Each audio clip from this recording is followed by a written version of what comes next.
If you're into indie games even a little, which I assume you are if you're watching this channel, then you've probably at least heard the name Duskfade. This 3D platformer was released on August 13th, and I cannot stop boasting about it.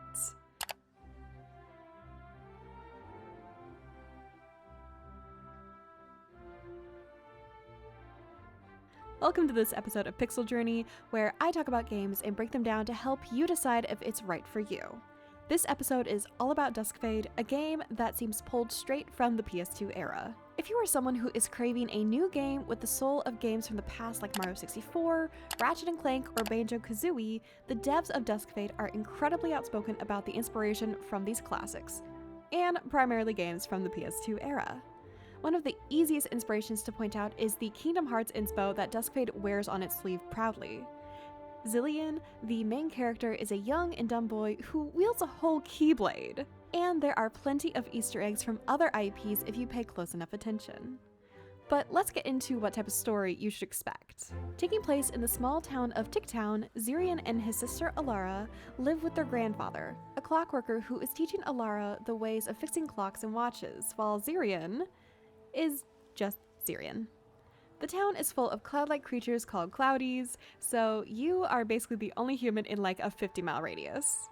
Sadly, the cozy town vibes don't last long, because after the sad passing of their grandfather, the siblings get thrown into a bit of a situation. People handle loss and grief in different ways. 𝕬𝕚𝕟 seems to go out and try to continue living life, while 𝕬𝕚𝕟 throws herself into her craft. She locks herself into her workshop day and night until one day, things go badly awry. An explosion turns their home into a tower, 𝕬𝕚𝕟 wakes up with cloudies surrounding him, being unable to find 𝕬𝕚𝕟, and now there are chains locking the doors. So, armed with just a keyblade and the mechanical bird that was his sister's last project, 𝕬𝕚𝕟 has to begin his journey to save his sister. To break into this tower, you will need to break 4 chains anchoring it into 4 regions surrounding 𝕬𝕚𝕟. So it's time to explore some new regions and test out the platforming. And deal with a bunch of annoying enemies. There are a lot of enemies if you look at the whole game, but each zone seems to break them down into smaller selections of enemies that are specifically combined to make you lose your mind. As a tip, I don't recommend using the lock-on feature for mobs because it will lock you onto a single enemy and leave you wide open for back attacks. Super frustrating. I only recommend lock-ons for boss fights. In the beginning, you just slash at enemies with your keyblade and do some dodges, but with time you will gain some nice abilities and upgrades. New abilities come through getting into new areas. A lot of the important ones happen early on in new zones, so you can get used to the new mechanics through the level since these mainly focus on movement based, with a new fighting mechanic tied to your keyblade sitting at the end of each zone.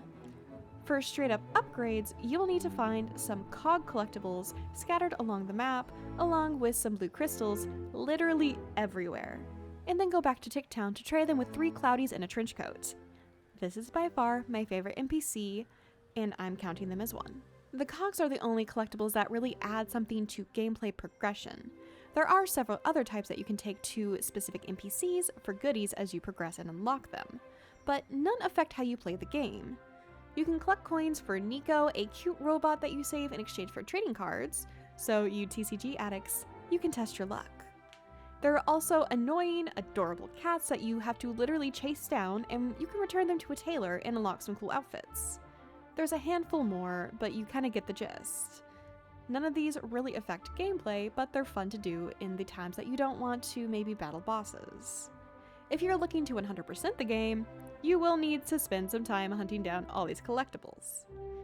If you are an achievement hunter, Duskfade is a bit of a mild grind. It comes in multiple steps, with step 1 being to run through the game like normal, go through it, and beat the final boss. Once this is done, you'll basically have to run through the entire game again to hunt down all the collectibles. This is because you will need all of the movement features unlocked to reach all of the collectibles. So sadly, for those who want to be one and done, you can't do that. This game does require 2 full playthroughs.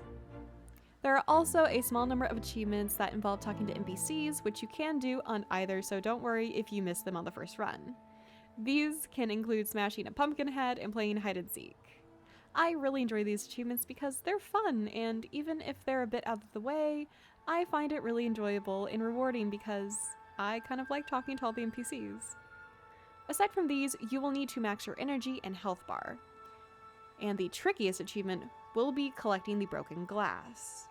For those going for it, these pieces are not shown in the normal collectible counter for each zone. But if you have everything from that zone, you will get a stamp. The key to knowing if there is still a piece of glass remaining in that zone is the 100% along with the stamp. If you are missing that piece of glass from that area, you will not have the 100%. Because any more info on the broken glass will be getting into spoiler territory, I'm just leaving you with that hint, and I hope you don't bang your head against the wall trying to find them. This game really oozes what I like about video games. While playing through a lot of the platforming sections or finding hidden areas with collectibles, I was reminded of my time playing Spyro a few years back. Not really caring about speeding through anything or leveling up, just enjoying the adventure and collecting everything I could find. A lot of games in the modern era leave me feeling a bit empty when I go to explore the whole map. There aren't random collectibles for me to find around cliff sides or on top of cliffs that I have to platform my way to get off the beaten path to find. Duskfade simultaneously feels like a platformer, which is my favorite genre, and a collectathon, which I find super relaxing. I've seen people complaining about the game, and while their complaints are valid, I don't always agree with them. Some target the story. Yes, 𝕬𝕈 is stupid, he's a young boy. We don't know the siblings' exact ages, but to me, I read them as young teenagers. So yeah, I can believe that 𝕬𝕈 can be really dumb, and I never really found him annoying with it. Same with Cuckoo, the bird buddy that you're paired with. They are sassy, but they're created by 𝕬𝕈, a smart girl who seems like she could probably come up with a comeback on the spot. So again, I'm not really shocked that her creation mimics this. I actually really enjoyed the bickering and bantering between the two. It felt very sibling-like for parts and got very deep and emotional for others. There are also a good amount of people complaining about the amount of collectibles and that they only do aesthetic changes like changing the color of your weapon or your look. People called this padding for the hours, but I really viewed this as putting in fun collections. I do wonder if people that view it this way just want to rush for 100% for videos or maybe something similar. I really like it because I don't find them useless or annoying. I find them fun content that the devs put in work to put in for us. I can 100% understand people's gripes with these things, and you might also have the same gripes. I'm just putting them out there because I don't always see them the same way, and I'm actually curious, if you've played them, do you have these gripes or are you more with me? To wrap this up, this is a really fun game. It feels nostalgic, but with modern graphics and some good quality of life mechanics. There are some issues. I had issues with the lock-on mechanic. Sometimes some platforming sections might feel a bit wonky, but that really didn't ever take away from the fun I was having. And that's the main thing. I had fun playing this game. I think this is for platformer fans, those who want to relax about 90% of the time, with tough boss fights taking up the other 10%. I definitely think this is a must play, and I'm certain that it will stay in my personal top 3 games of 2026.